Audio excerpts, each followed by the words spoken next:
I'm Marlene Hollis, 68 years old, and a retired school librarian when I handed my daughter the keys to the little blue house on Greystone Street. She looked at me like I'd said I was moving to Mars. She stood there in the front yard, blinking through tears, while her two children raced up the porch steps, calling dibs on bedrooms. The house wasn't fancy, just 3 bedrooms and a patch of yard out back. But it was the kind of steady her life had never known since the divorce. She'd been moving from one rental to another every 6 months. Sometimes less. I'd spent months thinking it through. And now that it was done, I felt peace for the first time since Charles passed. Before I go any further, let me know where you're listening from in the comments. And hit that like and subscribe button if you've ever had to make a sacrifice for someone you love. I grew up in a house where kindness wasn't something you talked about. It was just what you did.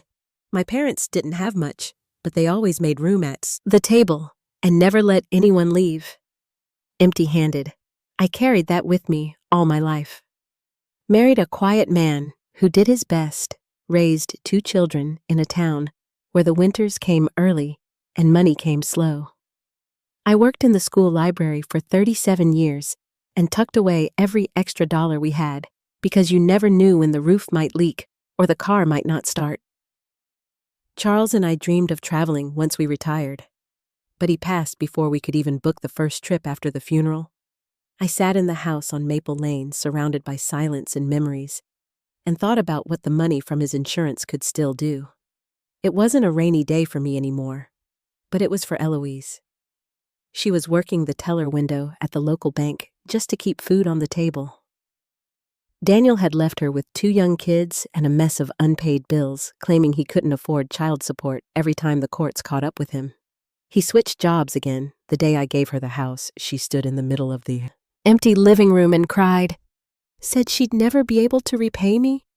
I told her she didn't need to. All that mattered was that the children had somewhere safe to grow up. Owen was 8. Ruby was 5. Both tired of sleeping on couches and sharing rooms with peeling wallpaper. Ruby announced that her new room would have a girls-only sign and that no boys were allowed near her stuffed animals. Owen wanted to paint the walls blue and hang posters of rockets. I helped them settle in, came over on Sundays with pies and spare light bulbs, replaced a broken fence board here and there. After a while, their fridge filled with crayon drawings, and the living room smelled like cookies instead of reheated dinners. The school was close. Ruby joined the art class at the library, and Owen made friends on the soccer field. That first year passed with a kind of quiet joy. The house filled with color again, just like I'd hoped. The paperwork for the gift took longer than expected. The county had a dozen steps for everything, but we weren't in a rush. It already felt like their home. Then one night in March, I woke to a sound like running water. By the time I got to the kitchen, my feet were ankle-deep in it. The old cast-iron pipes had burst, and the damage was worse than I expected. The insurance adjuster said it would take 2 months to repair, and that I'd need to leave while they did it when Eloise offered me a room. I hesitated, but she insisted, said the kids would love having me there. And I did want to stay nearby to keep an eye on the work. We made it work. I took the small room upstairs and started getting up early to cook breakfast, help with school, drop off, handle the housework while she was at the bank in the evenings. We'd eat together and help the kids with homework. Owen struggled with math, so we used pies and grocery sales to explain fractions. Ruby loved stories and always asked for one more chapter before bed. Days passed quickly. We had our rhythm, weekends at the park, movie nights on Fridays, church, and picnics on Sundays. I didn't feel like a guest anymore. I felt useful. But by late spring, I started to notice something had shifted. And one Saturday morning in June, my daughter sat me down at the kitchen table and said 5 words I never expected to hear from her. Mom, we need to talk. Eloise was sitting at the kitchen table with her coffee staring out the window like she was watching something far off. The dishes were still damp in the rack, and the kids had gone down the block to play soccer. The silence between us stretched too long. I was wiping my hands on a dish towel when she said it soft, but steady. "Mom, we need to talk." I set the towel on the counter and sat down across from her. Her voice was calm, but there was a kind of tension in her shoulders I hadn't seen before. She looked me in the eye, hands folded neatly on the table. "It's about how long you've been staying here," she said. I nodded slowly. "The work on the house is almost done. I called the foreman last night. Should be finished by the end of the week." She didn't smile. "It's not just about the deadline," she said. "It's about the principle." I waited. Something in her tone made my stomach twist. "This house belongs to me now," she continued. "You gave it to me, and I'm grateful, I really am. But I've been thinking a lot, and I need to start setting clear boundaries, especially with the people I love." The words didn't register at first. I kept waiting for a change in tone, something that would signal she was just trying to start a conversation, not deliver a decision. But her face stayed serious, her voice steady. "You've been living here for 3 months now," she went on. "Using utilities, food, occupying a room. And I've come to the conclusion that this arrangement, it can't keep going the way it is." She said it like she'd practiced the words, like she'd gone over them in her head so many times that she forgot they'd land like bricks in someone else's chest. I blinked. "What exactly are you saying I need to start managing this house as an adult mom?" "I need to make sure everyone here contributes fairly." I looked at her, really looked. My daughter, the same one who had sobbed in this very kitchen when I handed her the keys. The same daughter who once clung to me, saying she didn't know how she'd get through the divorce. Her voice now had the clipped tone of a bank manager going over loan terms. "What do you mean by contribute?" She took a sip of her coffee. "A lease, an official rental agreement, with set terms." "A lease," I repeated, trying to make sense of it. "With my own daughter." "For the house I gave you." "Adults pay rent," she said. "It's natural. It's right." I didn't speak. The room felt smaller. The sound of the clock above the stove ticked too loud. I stared at the window at the backyard where Ruby had planted marigolds last month. "How much?" I asked quietly. "1,000 a month," she said at first. Then after a pause, 1,500. I turned back to her. 1,500, I said, making sure I'd heard her right. She nodded. "That's fair for this area." I looked at listings. I leaned back in my chair. And the groceries, the laundry, picking up the kids from school, helping with homework, making dinner. "That's all your choice," she said.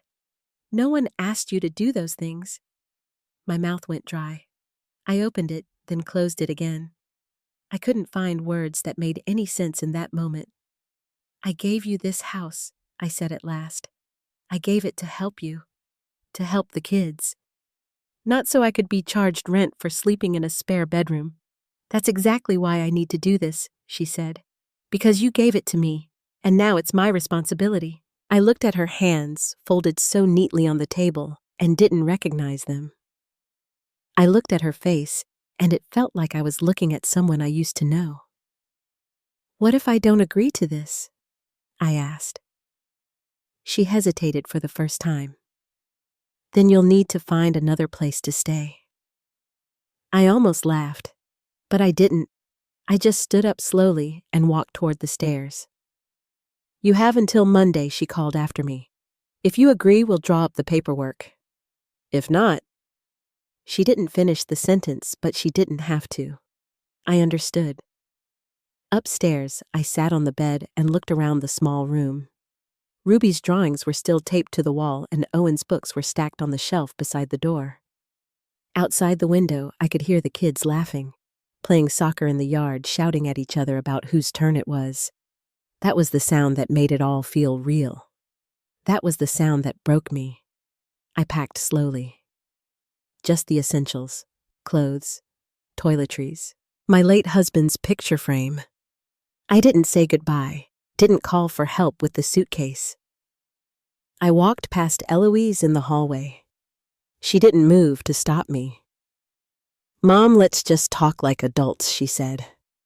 I opened the door without answering, closed it behind me with a soft click. The air outside was warm, the sun just starting to shift toward late afternoon. I started the car and pulled away from the curb. In the rear-view mirror, Eloise stood on the porch with her arms crossed. The kids didn't look up. They were still chasing the ball in the grass. The house on Maple Lane smelled like fresh paint when I stepped inside. The new floors were clean and untouched. The silence wrapped around me like something solid. I walked from room to room, not quite sure where to go. The chair Charles used to sit in still had its dust cover. I pulled it off and sank down slowly. That evening, the phone rang 4 times. I didn't answer. Later that night, I sat at the kitchen table and stared at nothing for a long time. I kept hearing her voice. "It's not personal, Mom. It's just boundaries." And all I could think was maybe that word doesn't mean what she thinks it does. The next morning, I called my son.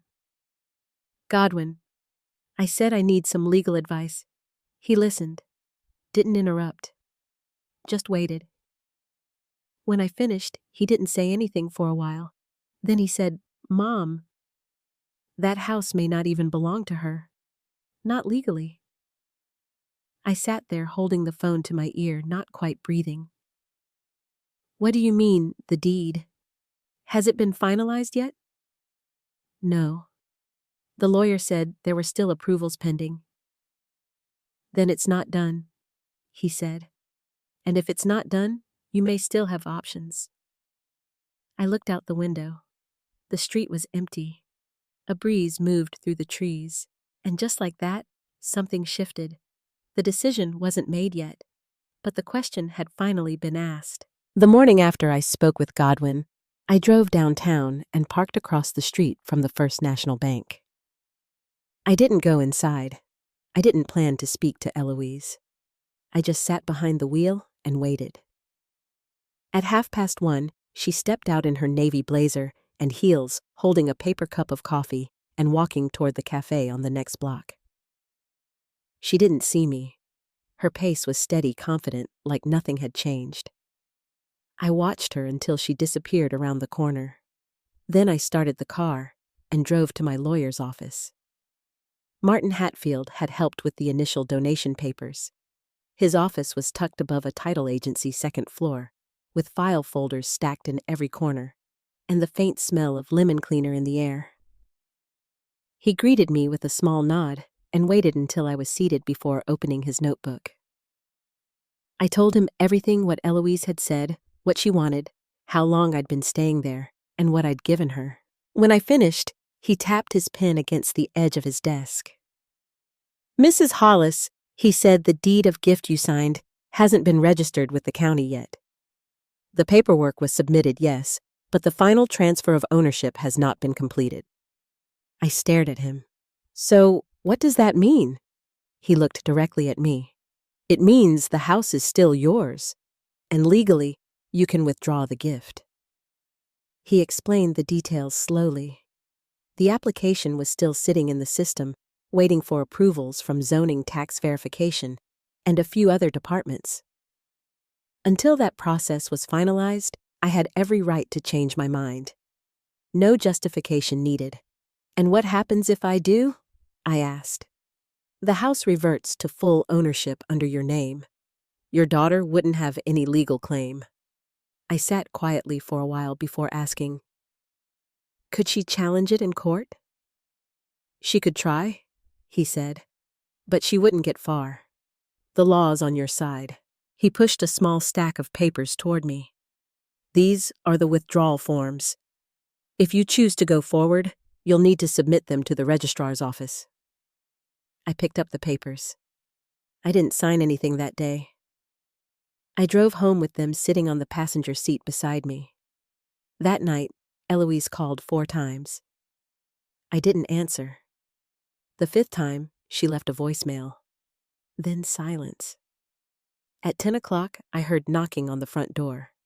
I looked through the side window and saw her standing on the porch, arms folded, shoulders stiff. "I know you're in there," she called. "Let's talk like grown-ups." I didn't open the door. The next morning, I returned to Martin Hatfield's office and signed the withdrawal paperwork. He placed the folder gently in his drawer. "The process will take 2 weeks," he said. "Then the house will be back in your name." He paused before I left. "Family matters are always delicate," he said. "I understand the hurt. Just think carefully before you take the next step. Sometimes compromise is better than finality." I nodded, but didn't respond. A week later, he called me back. "There's something else," he said. "I'd like you to come in." When I arrived, he already had the file open on his desk. He showed me a series of stamped pages, none of which had completed the approval phase. Apparently, the county had fallen behind on interagency communication. The property line review was delayed. The tax office had requested additional verification. The zoning board hadn't even looked at the application yet. According to the records, he said your daughter never legally owned the home, not even temporarily. All this time, she's been living under the assumption that the gift was complete. But officially, it was never registered. I looked down at the paperwork again, each page, with its missing checkmark, its half-finished notations. So she was demanding rent for a house she didn't legally own. Martin didn't respond. He didn't need to. That afternoon, I called a real estate agent named Sandra Wilcox.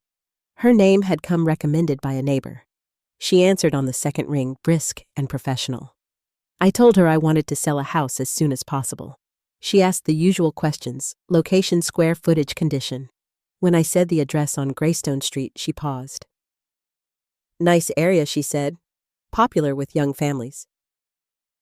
"Do you have a time frame in mind?" "As soon as it can be listed," I said. We scheduled the appraisal for the next morning. Godwin called that evening. He sounded tired. "Eloise reached out to me," he said. "She says you're doing something drastic with the house." I told him everything. The delays in registration, the lawyer's confirmation, the withdrawal. "She thought she owned that house," he said. "She didn't," I replied. He was quiet for a long moment. "What are you planning now I'm selling it?" "Mom, she demanded $1,500 a month to stay in a home I gave her." "I've made my decision." "I understand," he said. "I just don't want the kids caught in the middle. They weren't the ones who made the choice I said." She was. Sandra arrived early the next morning. Mid-50s, shoulder-length hair, tidy navy blazer. She walked through the house room by room, clipboard in hand, asking about plumbing updates, roof replacements, appliance ages. She paused in the kitchen, then stepped out into the backyard. "It's a good property," she said. "Solid layout, strong location. You'll get interest fast." She gave me an estimated market value of $185,000. I nodded. It was more than enough for the rest of my life. "Do you have a plan for when to tell the current residents?" she asked, gently. "Not yet," I said. "Buyers will want a clean transition," she added. "I understand. We signed the listing contract that afternoon." That night, I sat by the front window again, watching the street lamps flicker on, one by one. It had been only a week since I walked out of that house, but it felt much longer. There was no joy in the decision, but there was certainty. The next step had already begun. Sandra called 2 days earlier than planned.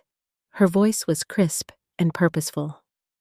"The documents are ready," she said, "and the photographer can be at the house tomorrow morning."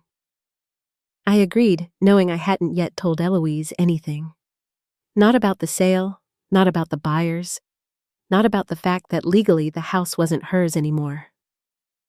The next morning, I met Sandra and the young photographer out front. Eloise's car wasn't in the driveway.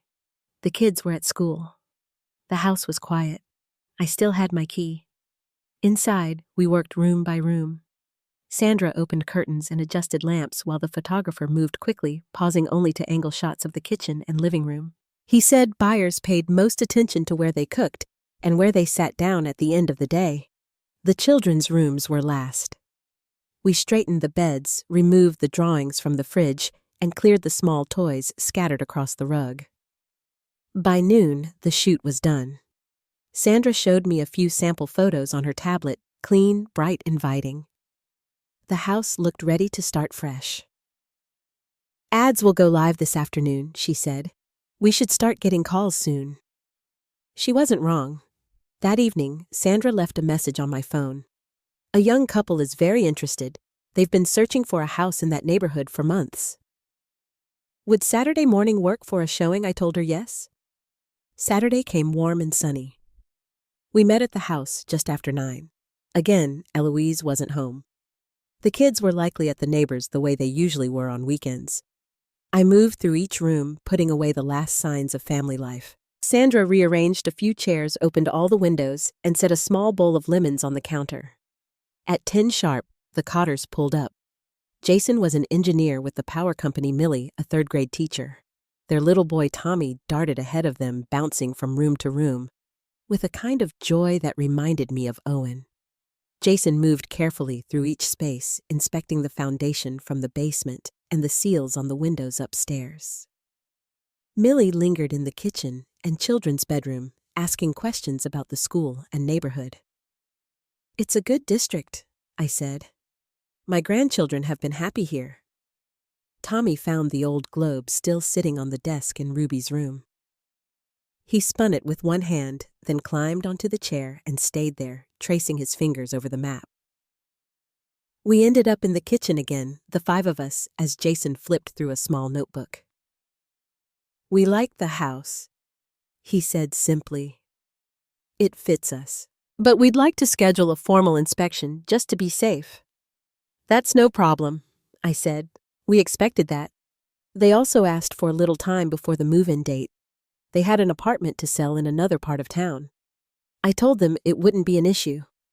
Sandra leaned forward. Do you have a number in mind for your offer?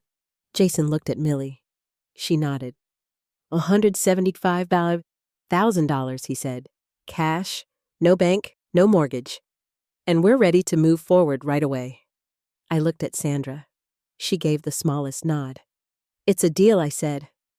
Millie smiled and took Tommy's hand. We'll make it a good home, she said softly. They left soon after, already talking about paint colors and shelving. Sandra stayed back to gather her things. We'll have a pre-sale agreement ready next week, she said. Everything's in place now. I drove home that afternoon with a full heart and a quiet car. There wasn't much left to decide. When I pulled into my driveway, Eloise was already there. She was sitting on the porch, elbows on her knees, holding a printout in her hands. I could see the bold black letters from the curb. It was the online ad, the one with her house, her children's bedrooms, her front porch. She stood up as I approached. What is this?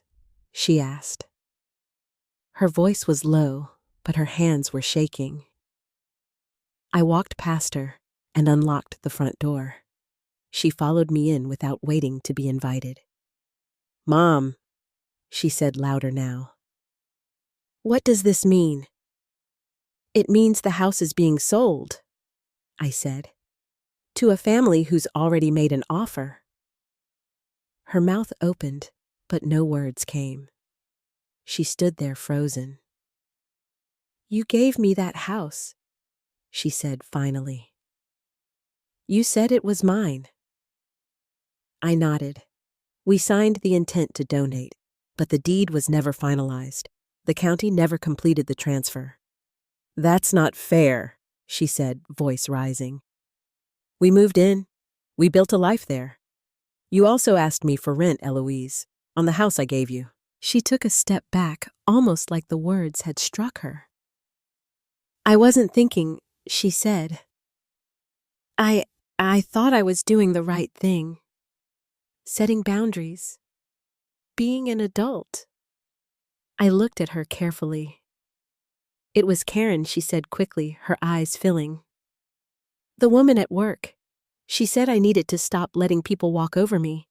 That even family should pay rent. She kept saying I had no spine. I didn't say anything. I made a mistake, she whispered. A huge one. She sat down in the nearest chair and covered her face with her hands. Where will we go? She asked. Where will the kids sleep? The room stayed quiet for a long time. When she looked up, her face was streaked with tears. I'll take it all back, she said. Forget the rent. Just, let's go back to how things were. I didn't answer. Please, she said. Give me one more chance. I stood near the door, hands still on my purse strap. She looked so small in that moment, but so much had already been said. So many things you can't take back. I'm sorry, she said again. I truly am. I stepped into the hallway and opened the front door. I'll call you when it's time to move out, I said. She didn't follow me. She didn't say another word. The door closed softly behind her. The following Monday, Sandra pulled into my driveway just after 10. She stepped out of the car with a folder under her arm, the kind with reinforced corners and a metal clasp. Inside were copies of the pre-sale agreement already signed by Jason and Millie Cotter. Along with it, a cashier's check for the deposit $10,000. Sandra placed it gently on the kitchen table. They're moving forward without hesitation, she said. The inspection is scheduled for Wednesday. If nothing major comes up, we'll sign the final papers by Friday. I nodded. There wasn't much left to say. On Wednesday, the inspectors arrived right on time. 2 men, both middle-aged, polite, dressed in clean work clothes with clipboards in hand. They moved room to room with quiet precision, checking pipes, examining wiring, tapping along baseboards with small tools I couldn't name. They were here for nearly 2 hours. When they finished, one of them folded up his notes and said, "Just cosmetic things. Nothing structural. You've maintained it well." Friday came cool and bright. I arrived early at the notary's office. Sandra was already there arranging documents on the polished table. Jason and Millie walked in a few minutes later, hand in hand. Millie held a manila envelope, Jason carried a briefcase. Everyone greeted each other politely, the way people do when something final is about to happen. The signing itself didn't take long. Names written here, initials placed there, and finally the notary pressing his stamp down with the weight of something official. Jason passed me the bank check, $175,000, neatly typed and sealed. Sandra smiled as she gathered the paperwork. "The Cotters are ready to begin moving in next weekend," she said. "They'll start with the nursery furniture. The rest will follow once the apartment sale is done." Millie turned to me gently. "Will the current tenants be fully moved out by then?" I nodded once. "Yes," I said. "They've been informed." We left the office with handshakes and quiet goodbyes. Sandra drove me home in her car, chatting softly about the transaction and how cleanly it had gone. When we reached my driveway, she turned off the engine and looked at me. "You handled everything with real grace," she said. "If you ever need help again, you know where to find me." I thanked her, then stepped inside the house. The door closed behind me with a hush. I sat in Charles's old chair and stared out the window, the check resting on the side table. The neighborhood was still and peaceful like it had been 100 times before, but everything had shifted. The house on Greystone was no longer part of my life. I had made that decision, and now it was done. That evening, I poured myself a cup of tea and sat with the phone beside me. It hadn't rung all week. Saturday morning, the silence broke. Eloise was already waiting when I opened the door. She didn't say anything at first, just stood there on the porch holding her keys and a folded sheet of paper. I stepped aside and she walked in slowly. The living room was still. She set the paper down on the coffee table and sank into the chair across from mine. "I checked the county records," she said. "The sale is recorded. It's public now." I nodded. I didn't believe it at first. Thought maybe it was a bluff, some way to scare me. But I saw the signatures. The listing is gone from the websites. She paused. You really went through with it? I didn't say anything. Her voice trembled. What do I tell the kids? That's up to you, I said quietly.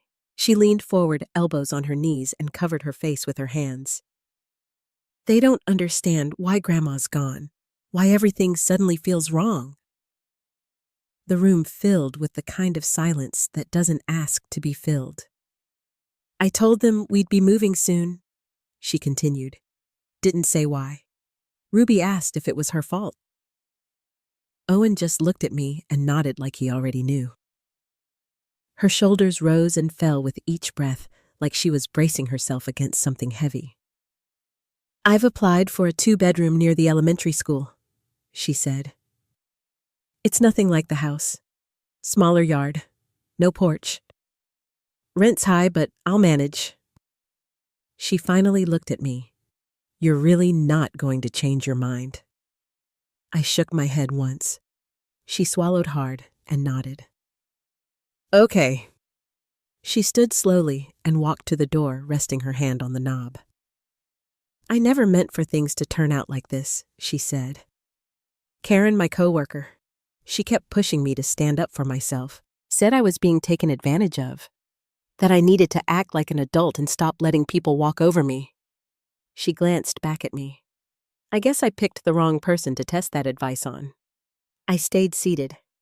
She opened the door halfway, then stopped. Ruby still has a drawing of you next to her bed. She keeps asking when you'll come visit again. I didn't answer. She waited a second longer, then stepped out into the late afternoon light. The door clicked shut behind her. The weekend passed without a word from Eloise. I spent most of it straightening up the house, reorganizing the hall closet, wiping down baseboards that didn't need it. Charles's chair stayed turned toward the window, same as always, like he might sit down and ask what all the fuss was about. On Sunday afternoon, Godwin stopped by without calling ahead. He came in through the back door carrying 2 cups of coffee from the diner down the street, the kind with the brown paper sleeves and white lids. He set one on the counter, took off his jacket, and leaned against the kitchen sink. She told me, he said, about the sale, about the papers, about everything. I waited. She's scared, he went on. Doesn't know where they'll go next. Says the apartment might fall through. I nodded slowly. The buyers are moving in next weekend. He picked up his cup but didn't drink from it. She says she regrets it. The rent thing, the way she handled it, said she was listening to bad advice from a coworker. Karen, I said. He raised an eyebrow. She mentioned her, I explained. He sat down at the table, both hands wrapped around the coffee. I just keep thinking he said she wasn't like this before. Not this cold, not this rigid. He looked down into the cup. Do you think she changed that much? Or was I just blind to it? I didn't answer right away. The refrigerator hummed behind us. Outside, a dog barked a few blocks away. She's tired, I said at last, and lonely, and trying to prove something to herself. Godwin nodded, but didn't lift his head. We sat that way for a while, saying nothing. Before he left, he turned back from the door. Mommy said you don't have to explain anything to anyone. Not me. Not her. Then he was gone. Monday morning came quiet and gray. The last of the fall leaves had begun to curl at the edges. I sat in the front room, reading the paper, but I wasn't really reading. The house felt both full and empty at once. By noon, I had gathered the extra paperwork copies of the final sale the property released the notary seal. I stacked them in a folder and slid them into the drawer beside the phone. There wasn't anything else to do. At 2:30, the phone rang. It was Eloise. I need to come by, she said, to pick up a few things I left in your attic. I told her to come any time before Friday. She said she'd be there by 4. When she arrived, she looked thinner than I remembered. Her coat didn't sit right on her shoulders. She stepped inside, quietly. Didn't ask for coffee, didn't sit down. She walked through the house slowly, like she was retracing something. Then she climbed the stairs and came back down with 2 boxes photo albums, a winter blanket, a few holiday decorations that had gotten mixed in years ago. She stood near the door, holding the boxes for a moment, then set them on the floor. "I want to say thank you," she said, not quite meeting my eyes. "For everything. For giving us a place when we needed it. For taking care of the kids. For putting up with me." She looked toward the kitchen, then back at me. "I was angry," she said. "Not at you, just in general. About the divorce. The money. The way nothing ever seemed to settle." I didn't move. "That woman at work," she went on, "she made me feel like I had to prove I could do it alone. That if I didn't draw the line somewhere, I'd never be respected." She shook her head slowly. I thought I was being brave. I didn't see what I was actually doing. I nodded once. "Where will you go?" "There's a unit opening up in Hollow Creek next month. Until then, I'll stay at a friend's. The kids can stay with me part-time. Their dad's taking them for a few weeks." She reached into her coat pocket and pulled out a single key. "I never gave this back," she said, holding it out. It didn't feel right. I stepped forward and took it gently from her hand. She turned to leave, but before she opened the door, she paused. "If the kids want to write to you?" she asked. "Can they?" "They can always write," I said. She picked up the boxes and stepped outside. I watched her walk down the driveway to her car. She opened the trunk, slid the boxes in, and stood there a moment with the trunk still open. Then she closed it, carefully, got behind the wheel, and drove away. I stayed by the window until the car disappeared. The house felt different after that, not heavier, just still.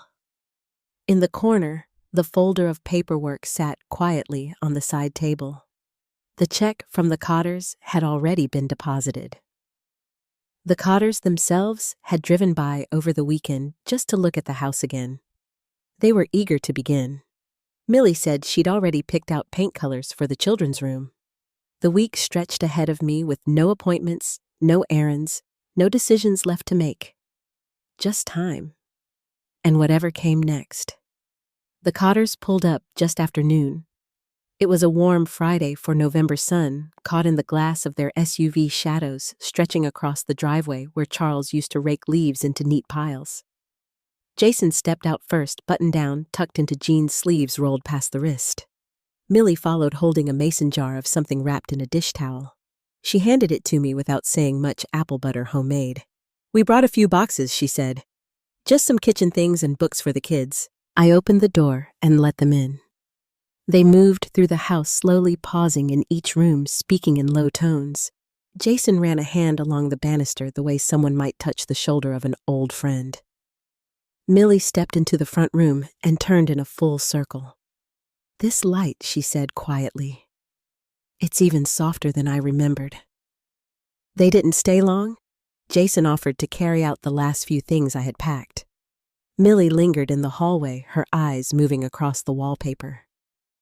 I gathered the folder from the side table, slid it into my handbag, and tucked the spare key into my coat pocket. Everything else was ready. I locked the door behind me. Jason looked up. "You sure you don't want to wait until the morning?" I shook my head. "I've said my goodbyes." He nodded once and opened the back of their car. The trunk door rose with a slow hum. I placed the small box of final odds and ends inside an old picture frame, a jar of buttons, a rolled-up Afghan I couldn't part with just yet. "Thank you for trusting us with it," Millie said, standing next to the passenger side. "Take care of the garden," I replied. She smiled. "We will." As I walked toward the car, waiting for me at the curb, Sandra's car borrowed just for the day, I glanced back one last time. The porch light flickered on automatically, a small habit from years of programming. I turned the switch off before getting into the car. The drive to the motel was short. A small place just off the highway, nothing special. But it was clean, and the woman at the front desk had already placed the key envelope under my name. Room 206, second floor, far end. The curtains were drawn when I stepped inside. I turned on the lamp beside the bed, set my bag on the chair, and sat for a moment without moving. That night, I made a call. "Godwin," I said when he answered. "Can you meet me for breakfast in the morning?" "Just us." He hesitated, then said, "Of course." We met at the Pinecone Diner on 3rd Street. The same place we'd gone when he was little, when Charles had early shifts, and I wanted to give him something special to start the day. He was already seated when I arrived, a mug of coffee in front of him, hands folded on the table. "You okay?" he asked as I slid into the booth. I nodded. "I need your help," I said, "but not with the house. With what comes next." He didn't ask questions, just said, "Tell me what you need." I pulled a folded brochure from my coat. "There's a community opening up in Crestwood. Not a facility, independent homes for folks my age. Quiet, walkable, with a little garden space." He turned the paper around to read it. "Looks peaceful. They have one cottage left. It's not big, but it's mine. I just need help getting moved in, and maybe someone to show me how to set up a new phone line." He smiled and sipped his coffee. "You always did handle things your own way," he said. The next few days passed quickly. Sandra helped me transfer the last documents. The movers scheduled for Thursday. I picked up a few new things: dishes, curtains, a quilt for the guest bed. The cottage was small, but open with wide windows that caught the morning light. On the 3rd day, I planted tulip bulbs in the soil near the porch. They wouldn't bloom until spring, but that was fine. One afternoon, just as the sun was starting to dip behind the trees, I heard a knock at the door. It was a delivery driver holding a flat package. "From a Miss Eloise Randall," he said. "Signature required." I signed and took the package inside. The return label listed a temporary address in Asheville, a short-term rental, probably the one she'd mentioned. I opened it carefully. Inside was a photograph, a recent one, Ruby and Owen sitting on a picnic blanket in a city park, smiling. Between them sat a plate of peanut butter sandwiches and a folded note. It read, "Dear Grandma, we miss you. Mommy said we can write to you now. We hope you like the picture. Ruby wants to plant flowers with you next spring. Owen says thank you for the train set. Love, Ruby." And Owen, tucked beneath the note, was a small envelope with a drawing inside, scribbled flowers, and a house, and a woman standing in front with curly gray hair. I set it on the mantel. Outside, the first frost had settled on the porch railing. Inside, everything was warm. Spring arrived slower that year. The snow clung to the edges of the yard longer than usual, and the daffodils took their time waking up. I spent most mornings on the porch with a cup of tea wrapped in the shawl Sandra had knit me for Christmas. The tulips I'd planted in the fall were just starting to push through the dirt. I checked on them every day. It gave me something to look forward to. Letters came regularly now. Little folded pages tucked inside crayon-covered envelopes, some with stickers, some with cookie crumbs still inside. Ruby sent a drawing of a butterfly wearing a crown. Owen sent a science quiz he got an A on. I kept every single one in a tin box on the bookshelf right next to the old photo of Charles holding baby Eloise in the backyard of our first house. One afternoon in late April, I was at the garden center picking up mulch and a few pots when I turned the corner. And there she was, Eloise, standing near the azaleas with Ruby tugging at her sleeve and Owen holding a watering can. We both paused. She looked older somehow, thinner maybe, but her eyes were the same. We didn't say much, just a quiet nod. Ruby ran over and wrapped her arms around my waist without a word.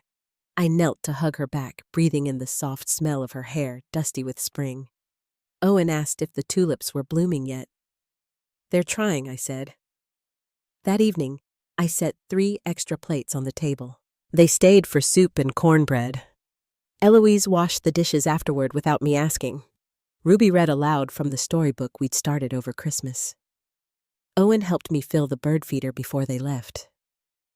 We didn't talk about what had happened. We didn't need to. It sat between us, like a closed book on a shelf, still there, still remembered, but not opened that night. I don't know if things will ever go back to how they once were, but I also don't think they need to. Some things once broken come back stronger in different shapes. A little quieter, a little more careful. A few weeks later, a small sign went up at the community gate garden volunteers needed. I signed up. Every Thursday morning, I walk down to the greenhouse with my gloves and kneeling mat. There's a woman there named Ruth who lost her husband in the fall. We plant things that take a while to grow: beans, marigolds, hope. I've learned that home is not always a place where you are needed. Sometimes it's where you are respected, where your hands still find purpose and your voice is heard, even if no one's asking for anything. The house on Greystone is no longer mine, but I am still a mother. I am still a grandmother. And I am still standing.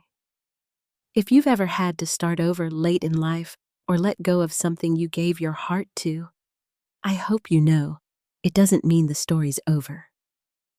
It just means it's time for the next chapter. Thanks for spending this time with me. If any part of this story reminded you of something you've been through, I'd love to hear it in the comments. And if you haven't yet, go ahead and subscribe so we can sit together again sometime soon.